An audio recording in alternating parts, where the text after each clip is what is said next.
Menjelang pemilu 2024, sejumlah lembaga hasil survei telah meliris survei terbarunya.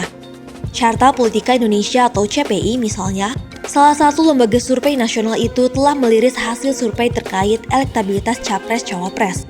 Dalam survei tersebut, pasangan Prabowo Gibran unggul jika dibandingkan dengan dua pasangan lainnya. Prabowo Gibran menempati urutan pertama dengan elektabilitas sebesar 42,2%. Di posisi kedua, ditempati oleh sosok Ganjar Mahfud. Paslon nomor urut 3 ini mendulang elektabilitas sebesar 28,0%, sementara Anies Caimin harus puas di posisi ketiga dengan raihan elektabilitas sebesar 26,7%.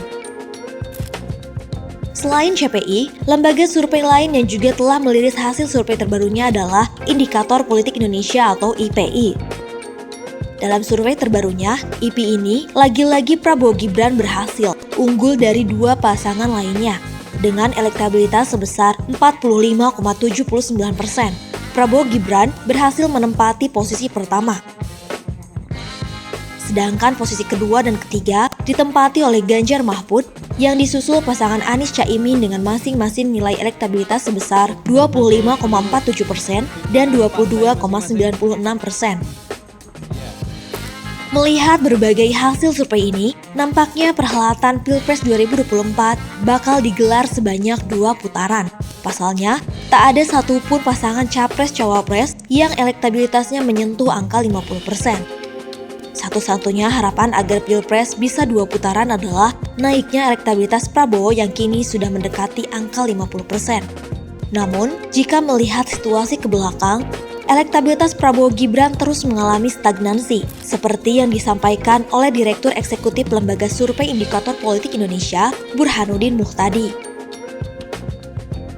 Kalau kami dibanding survei bulan lalu terjadi stagnasi elektabilitas buat pasangan 02. Ada dinamika positif Anies Baswedan naik ke 25%, tren negatif 03 masih berlanjut.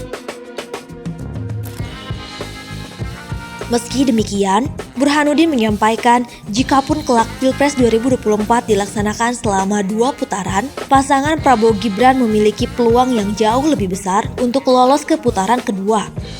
Sementara pasangan Ganjar Mahfud dan Amin Caimin, dua-duanya mempunyai peluang atau kesempatan yang sama.